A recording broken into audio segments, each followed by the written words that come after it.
বর্তমানে গুপ্ত বলে বলে যে মব সৃষ্টি করা হচ্ছে, আসলে এটা ঠিক কিনা? আসলে কাউকে গুপ্ত বলা অথবা কাউকে বিভিন্ন শব্দে ট্যাগ করা, এটা ইসলাম আমাদেরকে শেখায় না। মানুষকে গুপ্ত বলা, মানুষকে হেয় করা, আমাদের দেশে সঠিক রাজনৈতিক চর্চার দরকার। এটা খুব অভাব, এখনো অভাব, আগেও অভাব ছিল। তো আসলে ইসলামের প্রথম যুগ থেকে যদি আপনারা লক্ষ্য করেন, ইসলামের দাওয়াতগুলো কিন্তু গুপ্তভাবেই প্রচারিত হয়েছে। ইসলামের দাওয়াতগুলো গুপ্ত থেকেই, ইসলামের দাওয়াতগুলো সব সময় দাওয়াত ছড়িয়েছে গুপ্ত অবস্থা থেকেই। নবী করিম সাল্লাল্লাহু আলাইহি ওয়াসাল্লাম প্রথমে যখন তিনি দাওয়াত দিয়েছেন, গুটি কয়েক মানুষ দাওয়াত কবুল করেছে। গোপনে গোপনে ইসলামের দাওয়াত চলেছে।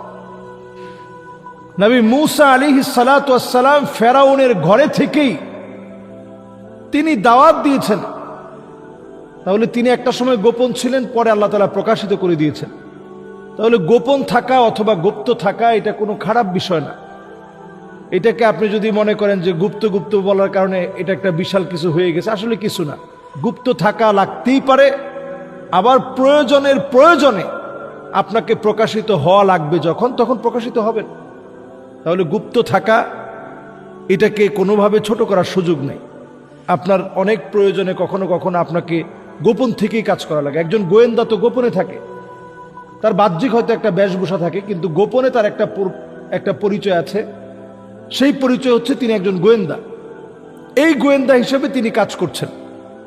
সুতরাং গুপ্ত থাকাটাকেই খারাপ মনে করা অথবা এটাকে একেবারে গালি বানানো, এটাকে ট্রলের শিকার করা, এটা আসলে উচিত না। বাংলাদেশে আমরা চাই একটা শান্তিপূর্ণ অবস্থান ফিরে আসুক, এবং রাজনৈতিক যে প্রতিহিংসাগুলো আছে এগুলো সব ভুলে গিয়ে, নৈরাজ্যগুলো সব বাদ দিয়ে আমরা দিনের দিকে আসি।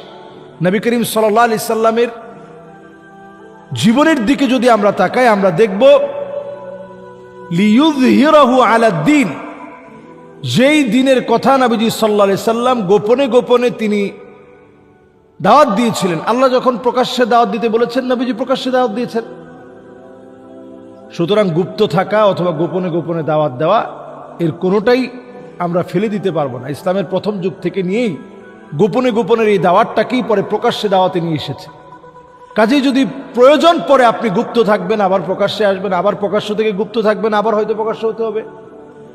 এটাই ইসলামের প্রথম যুগ থেকে চলে আসা। এটা নিয়ে ট্রল করার কোনো কিছু নেই, বা এটা নিয়ে মব সৃষ্টি করারও আমি মনে করি কোনো কারণ আছে বলে আমি মনে করি না।